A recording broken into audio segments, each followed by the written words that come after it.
My name is Matt Laggy. Welcome back to The Future Is Ours. This is session 2 of 8.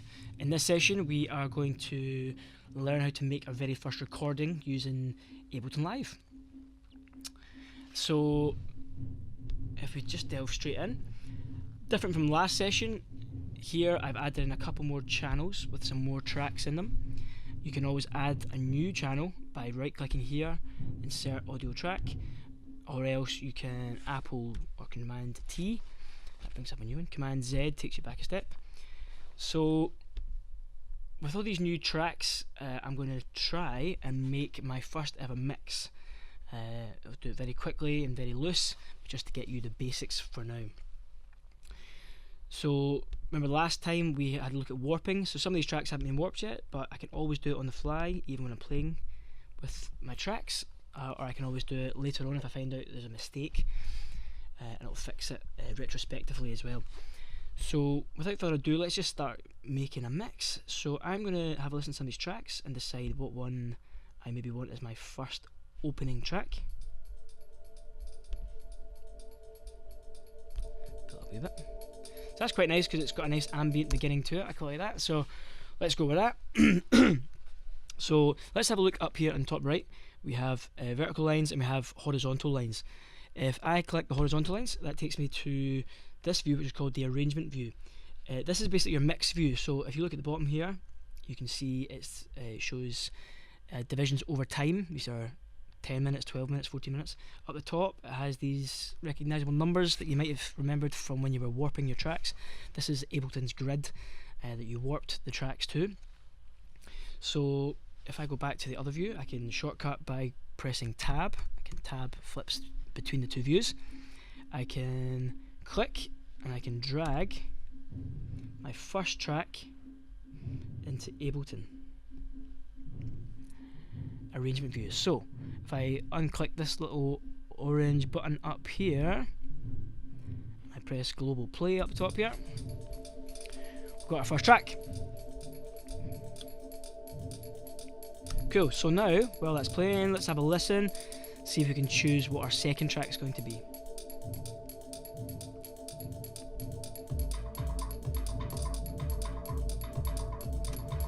Yeah, that sounds pretty nice. It's pretty good as well, like. Let's go with the first one.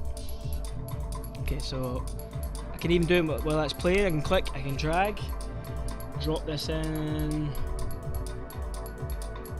Let's put it on the same channel as it was in the other view.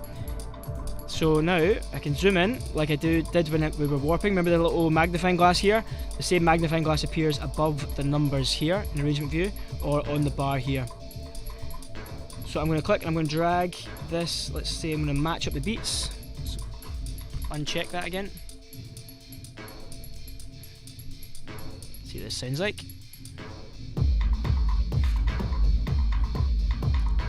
Sounding nice, right, cool. Maybe I can add a third track.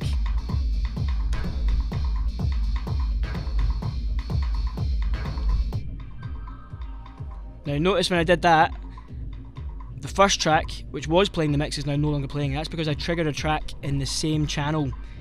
But here, remember this in the other view, this little orange play horizontal line, if I press that, it goes back to what is playing in the other view, this view.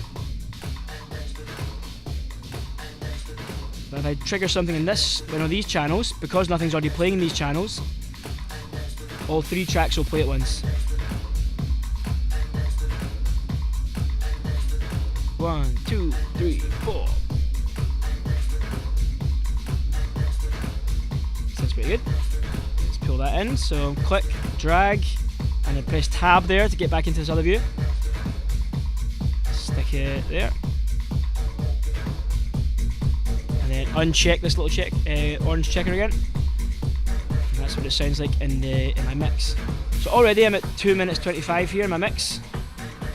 I've now got 3 tracks playing at once. I'm going to pull out this middle track, so I'm going to highlight. I want this track to stop here, so I'm just going to highlight a little chunk in front of that, delete that, then I can delete that, or else I can zoom out, I can go to the end of the track and I can just pull it in like that.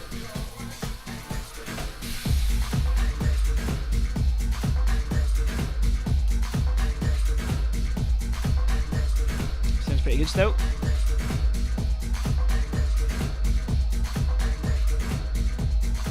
Kill it there.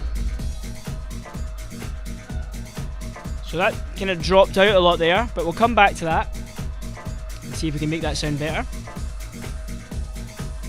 So we've now got 2 tracks playing here, and bring up this volume a little bit.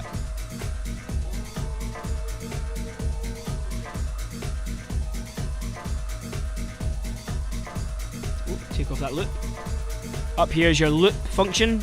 With that on, then these little markers, this kind of block here that's highlighted here with this box at the top here, that's your loop markers. You can drag that around, you can shorten it, you can make it any size you want, and then if you turn on the loop, it'll loop at that point. You can also write in what grid reference you want to start on, and how long you want it to last here manually. Okay, so our mix is sounding pretty good. Let's add in one more track just because it's sounding pretty good. What does this one sound like? 1, 2, 3, 4. 1, 2, 3, 4.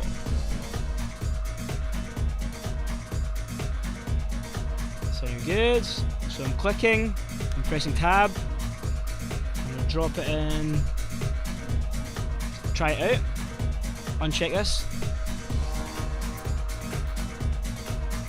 Now once it's in here, even though that's playing, I can still move it around if I change my mind.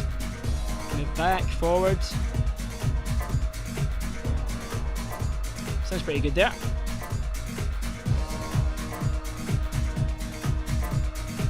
Let's pull this volume down a little bit to match the others.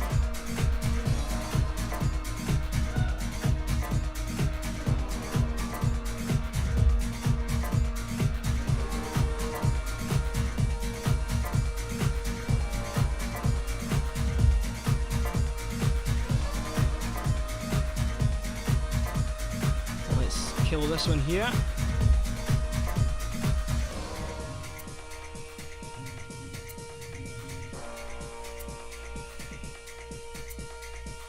Sounding good, cool.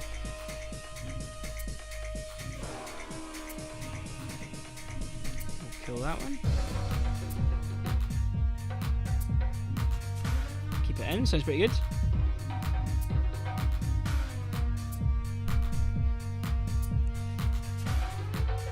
This is quite a nice little sample here, isn't it? I want to repeat that. Let's see these 4 bars. So I'm highlighting them. I can either go right click, copy, or I can press Command or Apple C.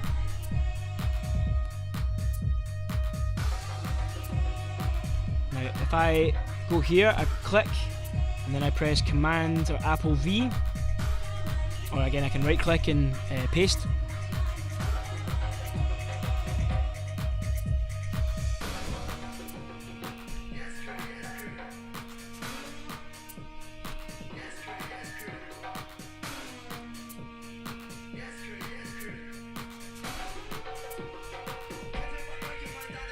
Now I can also highlight that, I can also duplicate, or Apple D.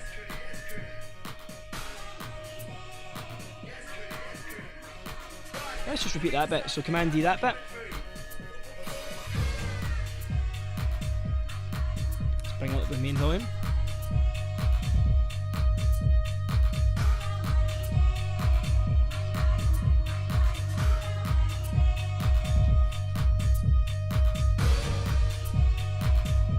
Sounding banging.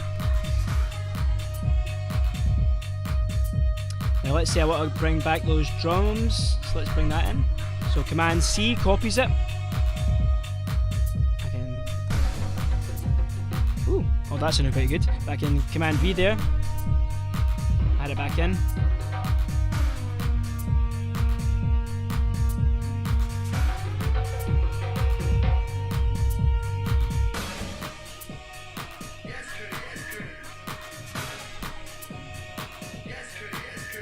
highlight 2 of them, so I can shift click 2 of them.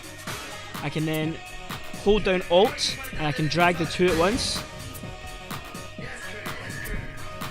and it will copy it rather than drag. It won't move it from the last position, it will just duplicate it where you drop it.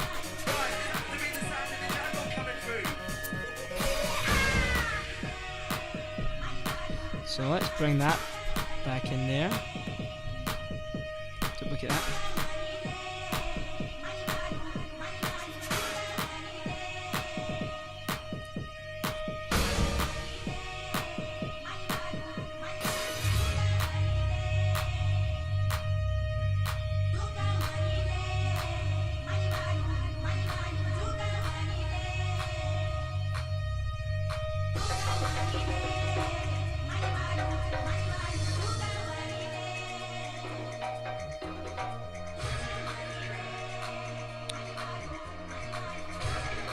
So I would say let's kill that first track there.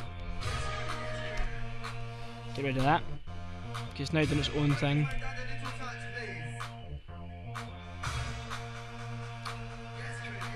Okay, I'd say that's probably quite good for a mix. So it's an 8. Let's delete that a wee bit. It's an 8-minute mix. Get rid of all that, and we can just, let's say, finish like that. Now, what I'm going to do now is we've got a prototype mix. It's 8 minutes long. Obviously, I can now that I've stopped, doesn't mean I can. The mix is over. I can still click and drag things in if I want to make it longer or do whatever. I can continue the mix at any time. But if I need to have a cup of tea or whatever else, you don't have to keep going. So now, just for talking's sake, let's keep it at 8 minutes. So at the end, I want to fade the song out, the last sample out. So I'm zooming in again, and at the last wee piece here, you see these marks here. Over here you have a drop down menu. Sometimes it's set to mixer. If it's set to mixer, you'll see the volume, or you'll see panning, or other variables. But if you click mixer and you turn it to fades instead, the bars here in each sample have these cool little lines at the end, and if I click on that and drag it in, you see it automatically changes the volume of, it basically gives it a fade, so it's a fade out. So let's have a listen to that. So let's put one here as well.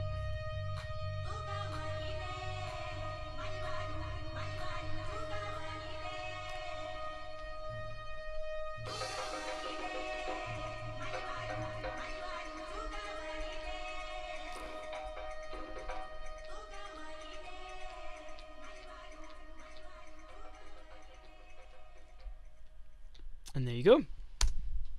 Maybe put one at the beginning as well. Oh, wait. So let's fade that in at the beginning.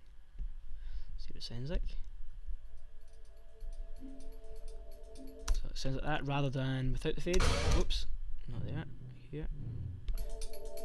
So it's kind of loud to begin with. So a nice fade at the beginning and at the end kind of brings it. It doesn't have to always. You can have a sudden end that can sound really cool as well.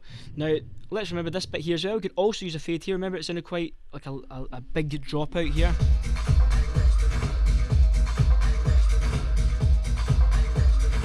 1, 2, 3, 4. 1, 2, 3, 4. Doesn't sound too bad, but with a little bit of a fade there, just a wee one, it'll sound a little bit better.